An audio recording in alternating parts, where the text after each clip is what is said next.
Welcome back to the deep dive. Today, we are setting aside all the tabloid speculation. All of it. And we are going straight into one of the most famous relationships on the planet right now. We have the source material. Exactly. We are diving into the surprising and really candid revelations Taylor Swift made about her relationship with Travis Kelce. And, these insights aren't guesses. The material we're looking at today comes from the second batch of the End of an Era docuseries. Okay. Specifically, it was transcribed by Entertainment Tonight, so this is her own voice. Her own words. A rare glimpse into the origin, the functional dynamics, and the emotional weight she gives this partnership. Right. Our mission today is pretty simple. We're moving past the jerseys, past the paparazzi flashes. We want to understand the structural pillars of this thing. Mm-hmm. We need to know how it really began, who the totally unlikely matchmaker was, and why she calls this very definitively the most meaningful relationship she's ever had. And if you, the listener, have any assumptions about how this all started, Oh, yeah. Some glamorous, highly choreographed thing, Yeah. you really need to set them aside. Immediately. Because the entry point was just incredibly humble.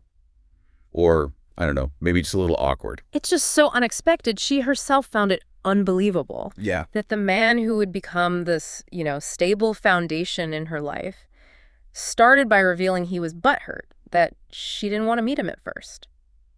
I mean, that's not a line from a Hollywood script, is it? Not at all. It's this honest, kind of vulnerable comment that just broke the ice. And it shows that the foundation was built on, human honesty, not public perception. It wasn't about impressing her. No. It was about acknowledging a slight, which right away gave her some insight into his character. That's a great point. So as we go through this, pay attention to how those simple human insights ended up being way more valuable than, shared celebrity status. Okay, so let's jump right into that origin story, because it was complicated by her own preconceptions. Very much so. She admitted she was always a very non-athlete. She had this genuine mental barrier asking herself, well, what would we talk about? She just saw two completely different worlds. Right. No overlap.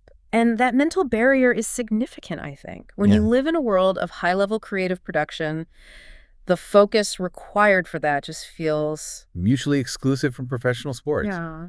Yeah. She'd already decided that a shared life trajectory just wasn't possible with someone in that arena. But that internal barrier, it wasn't broken by some perfect date. It was bypassed entirely. By someone very close to her. Not a publicist, not a co-star. The true mastermind, the completely unexpected matchmaker behind this whole thing was her mother, Andrea Swift. And Andrea's involvement is so crucial here. It reveals this new, very simple criteria that just cut through all the celebrity noise. All the pretense, yeah. Right. Taylor was looking at careers and logistics, and her mom was looking strictly at character, intrinsic character. And what was it that Andrea said that mattered so much? She had just two simple observations. The first one was, oh my God, he's the nicest guy. Okay. And the second, which is the fascinating part, the deal closer, was he really loves his mom. And just think about that for a second. The complexity of dating as a global superstar, the vetting, the NDAs, the public scrutiny, and the deciding factor comes down to something as basic as he really loves his mom. It suggests a huge pivot. She instantly knew this was the right metric. She said basically, ding, ding, ding, ding. It just validated a totally new approach for her. I think for someone in her position, where almost everyone has an angle or a performance, the simple, reliable character of a good son is like the ultimate sign of integrity. It is. And this decision to change her criteria, it wasn't an accident. She said she recalled someone telling her something like, you got to start doing something different. Ah, okay. So this was a conscious choice to alter the filter she used for partners. She stopped caring so much about what they did and started focusing on who they were. Which leads us perfectly into our next section, because the relationship started with character, but what makes it work is a shared professional reality she never even knew existed. Right.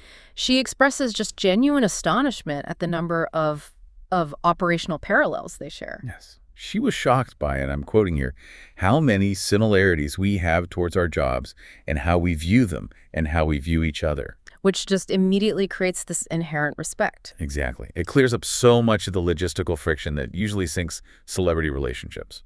On the surface, I mean, the common ground is obvious. Both are very career-driven, both love what we do, they get high performance. Sure.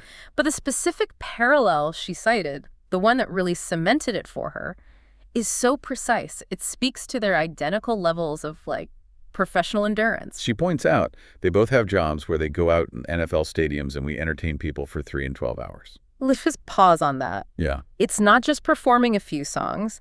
It is a sustained, physically grueling, high-stakes performance. For 210 minutes. In front of 70,000 people.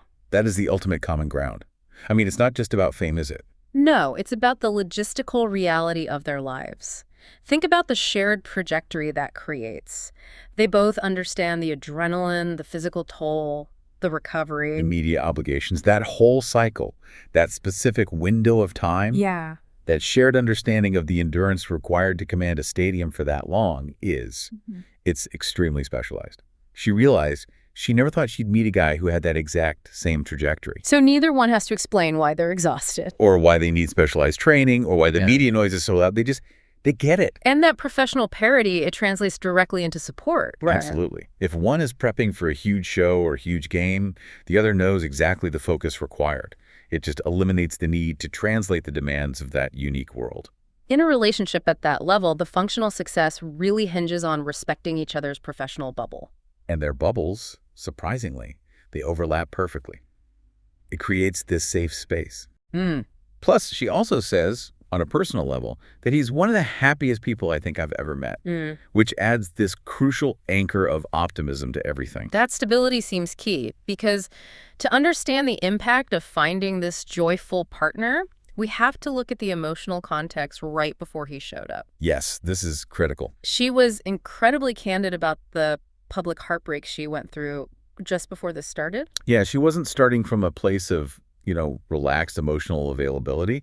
She confessed that during the first half of the Eras tour, her personal life was hard. Which was already this global high-pressure machine. And she was navigating immense private difficulty on top of it. The details she gave are just astonishing. She said she went through 2 breakups on the first half of this tour. Great. Think about the psychological separation you need to deliver that show every single night while dealing with that level of intense back-to-back emotional upheaval. It really raises this question about resilience. I mean, how do you keep performing at that level? She said there were points when the tour was the only thing that was really keeping me going in my life. Her career became her lifeline. A dependable structure when her personal world was just falling apart. That is a staggering admission. It positions her work as the one reliable thing in a chaotic reality. She said she was focused on hitting my marks because I can do it with a broken heart. Wow. It's a testament to her identity as a performer being stronger than the pain. And that's where she drew a very sharp contrast, born from years of disappointment. She said, men will let you down. But the Eras tour. The Eras tour never will. That sentiment reflects this deep reliance on her professional success for the stability her personal relationships had failed to deliver. Which makes this next part, section 4, about Travis Kelce so important. He effectively had to become the exception to the rule. After she basically said her career was the only thing she could trust. Yeah, and he seems to be the antidote to that weariness. He does. The key dynamic is mutual support. She said, ultimately, we love cheering each other on. It's reinforcement, not a drain on her energy. What's really fascinating to me is how his character translates into public appeal. The fans. They are usually the most intense scrutineers of her relationships. Well, absolutely. And they are hugely invested in him. She said the reason the fans are so in love with him is simple. What is it? The way he treats me. And that public validation is essential when you're living in the spotlight. It confirms that the fans are seeing genuine respect and kindness, not a performance. She even affirmed it, saying, you should be in love with him. He's very lovable. He passes the character test, not just with her mom, but with her entire fiercely protective audience. And going back to her mother's original character check. The nicest guy. Right. The nicest guy who is very lovable. It makes him naturally suited for the high-profile celebrations. She mentioned he is game for moments like this without Taylor even having to ask. Meaning he's not being coaxed or stage managed. He just jumps in. He fits into her trajectory seamlessly. Not by changing her path, but by just demonstrating those essential traits, kindness, loyalty, joy, that her mother spotted right from the beginning. It's a perfect synthesis. Okay, that was a really insightful deep dive into her own words. For you, the listener, the essential takeaways really boil down to 3 structural insights. First, the unlikely catalyst was her mother, Andrea, whose focus on fundamental character kindness, being a good son, bypassed all of Taylor's skepticism. Second, we identified that specific functional bedrock of their compatibility, that rare shared experience of entertaining thousands of people for 3 and 12 hours in these massive stadiums. A mutual understanding she never thought possible. Right. And finally, we gained that crucial emotional context. This relationship started after a period of extreme hardship where she endured 2 breakups and had to rely entirely on her professionalism to even function. So Kelce really is the stable, joyful exception to a very hard-won rule. He is. And in wrapping up, she offered this one final sort of philosophical thought that connects her creative life to her personal life. She said she writes songs about love constantly. She loves the idea of it. Right. But now, with him, she gets to see how I end up doing with the actual thing. And that distinction between conceptualizing love and experiencing the actual thing, that's a brilliant point of reflection for all of us. We all write scripts for our lives, don't we? We conceptualize our careers, our goals, our ideal relationships. But what is the biggest difference between having that perfect script in your head and then executing or experiencing the actual thing? When real life, with all its messiness and its unexpected joy, just intervenes. Exactly. So think about where your own trajectory might be leading you and whether the reality is turning out even better than the original script. Something certainly worth considering until our next deep dive. We'll see you soon.